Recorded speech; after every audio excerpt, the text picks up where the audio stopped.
भारतीय शिक्षा बोर्ड देगा शिक्षा को नई दिशा। इसके साथ ही भारतीय सांस्कृतिक मूल्यों पर और आदर्श जीवन सिद्धांतों पर आधारित शिक्षा व्यवस्था स्थापित करने के उद्देश्य से गठित भारतीय शिक्षा बोर्ड बीएसबी पतंजलि हरिद्वार शिक्षा के क्षेत्र में नवाचार का एक नया अध्याय लिख रहा है। वहीं बोर्ड के कार्यवाहक डॉक्टर एनपी सिंह ने कहा कि कक्षा 6 से आर्टिफिशियल इंटेलिजेंस और कक्षा 9 से डाटा साइंस की पढ़ाई शुरू होगी ताकि छात्र प्रारंभिक स्तर से ही तकनीकी प्रतिस्पर्धा के प्रति सक्षम बने। इसके साथ ही बताया गया कि शिक्षा में नवाचार के साथ साथ पाठ्यक्रम को भी व्यापक रूप दिया जाएगा और विद्यालयों में सांस्कृतिक जड़ों को मजबूत करने, उन्हें 21वीं सदी की चुनौतियों के अनुरूप तैयार करने के मिशन पर कार्यरत है।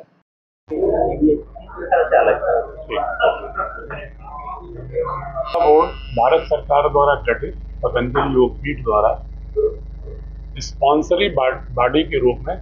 संचालित एक नेशनल स्कूल एजुकेशन बोर्ड है। इसका मुख्य उद्देश्य है कि जो भी वर्तमान शिक्षा पद्धति में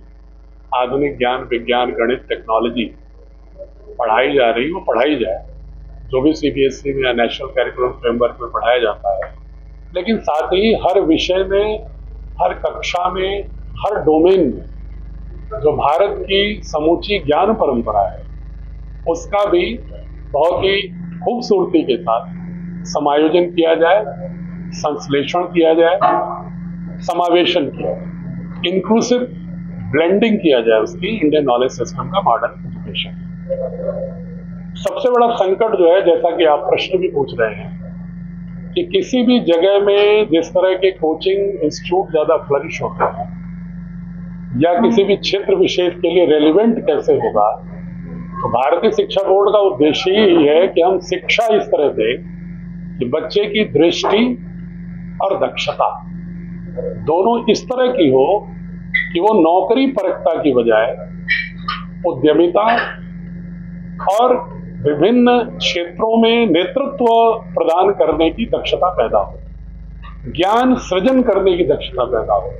21वीं सदी की जो भी चुनौतियां हैं, आज की बहुत संश्लिष्ट चुनौतियां हैं, हर क्षेत्र में आप सभी लोग देख रहे हैं, उन चुनौतियों का के लिए कोई एक समाधान प्रस्तुत करने का सामर्थ्य, समस्या न बने हो बल्कि वो समाधान प्रस्तुत करने की स्थिति हो, ऐसी उसकी दृष्टि हो, ऐसी उसकी दक्षता हो। इस दृष्टि से जब बोर्ड बढ़ेगा तो स्वाभाविक है भारत के हर क्षेत्र के लिए उपयोगी होगा। कोटा ही नहीं, पूरे राष्ट्र के एक केंद्र में रखते हुए जो आचार्य चाणक्य का अखंड भारत की बात थी, पूरे 146 करोड़ लोगों को पंथ जाति से ऊपर उठकर एक राष्ट्र को एक समेकित रूप से, एक दृश्य से देखते हुए और भारत की संस्कृति की एकात्म भाव को, अभेद भाव को लेते हुए एक ऐसा मानस बच्चों का खड़ा किया जाए कि इस 21वीं सदी में हम बहुत ही तेजी के साथ एक स्वदेशी की ओर, अपनी ज्ञान परंपरा की ओर बढ़ते हुए आत्मनिर्भर राष्ट्र के निर्माण करने में बच्चों को समर्थ। तो आपने क्या स्पेशली कोई पाठ्यक्रम डिजाइन किया, कैसे आएगा ये? इसके लिए मैंने विशेष पाठ्यक्रम भी किया है, इसके लिए हमने शिक्षण पद्धति भी विकसित की है, उसके अनुरूप अभिभावकों के लिए ओरिएंटेशन और अभिमुखीकरण के लिए भी बनाया है, और साथ ही आप जैसे प्रबुद्ध लोगों के माध्यम से जनजागरण भी कर रहे हैं ताकि आम लोगों को ही पता हो कि शिक्षा में अब एक स्वदेशी अवधारणा और वर्तमान टेक्नोलॉजी के साथ भारत में बच्चों की आइडियोलॉजी क्या होनी चाहिए,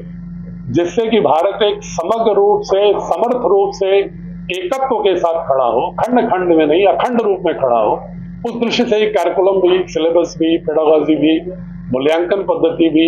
स्कूल कल्चर एनवायरनमेंट भी उस तरह से विकसित किया। भारत में कितनी संपदा है आपके पास? अब तक हमारे पास लगभग 1000 विद्यालय आ गए हैं। हमने अभी 6 महीने से ही प्रारंभ किया है संबद्धता देना, क्योंकि 3 वर्षों तक पहले हमने तमाम विद्वानों से इस देश के लगभग 2000 प्रोफेसर्स और 5000 जो पीजीटी है, टीचर्स हैं, उनके साथ विभिन्न विषयों पर हमने लगभग 500 गोष्ठियां करने के बाद इस अवधारणा के तहत क्या स्वरूप होना चाहिए, वो एक प्रारूप बनने के बाद तब कार्य प्रारंभ किया। और जब पुस्तकें एक स्वरूप पाना प्रारंभ किए तो मैंने एफिलिएशन देना शुरू किया। क्या टारगेट है कहाँ तक एफिलिएशन ले जाना? राजस्थान में कहाँ कितना एफिलिएशन? टारगेट तो मेरा है पूरा राष्ट्र ही पढ़े, तो इसलिए मैं इसको कोई संख्या तक सीमित नहीं करना चाहता, बल्कि मैं तो ये भी कोशिश कर रहा हूं कि अगर हमारे बोर्ड की पुस्तकों के भाव को लेकर अगर अन्य बोर्ड भी अपने में वैसा समायोजन करते हैं तो अभिनंदनीय होगा, क्योंकि हमारा प्रयास कोई अपने बोर्ड की स्कूलों की संख्या बढ़ाने तक सीमित नहीं है, बल्कि पूरे राष्ट्र में एक शिक्षा का एक एल्गोरिदम में एक ऑर्गेनिक ट्रांसफॉर्मेशन करने का एक पहल होती है और एनईपी एनसीएफ की ब्लूप्रिंट के साथ पहल हो रही है। तो मुझे उम्मीद है कि अन्य बोर्ड भी धीरे धीरे उस दिशा में चल रहे हैं और पूरे ऑर्गेनिक रूप से रूपांतरित हो जाएंगे। तो हमारा जो उद्देश्य है या भारत सरकार के जो उद्देश्य है इस गठन के पीछे फलीभूत है। आपने कहा कि एआई छठी क्लास से शुरू कर रहे हैं। जी, हम आर्टिफिशियल इंटेलिजेंस को छठी क्लास से शुरू कर रहे हैं कि बिना एआई इनेबल्ड एजुकेशन 21वीं सदी में हम नॉलेज क्रिएशन में पिछड़ जाएंगे। अगर हम देखते हैं हमारा कॉम्पिटिटर सबसे बड़ा चाइना और अमेरिका है और यहाँ पर बच्चे छठी क्लास से एआई ऐप बना रहे हैं, तो हम अपने यहाँ पिज्जा बर्गर और मैकडोनाल्ड को सिखाने की बजाय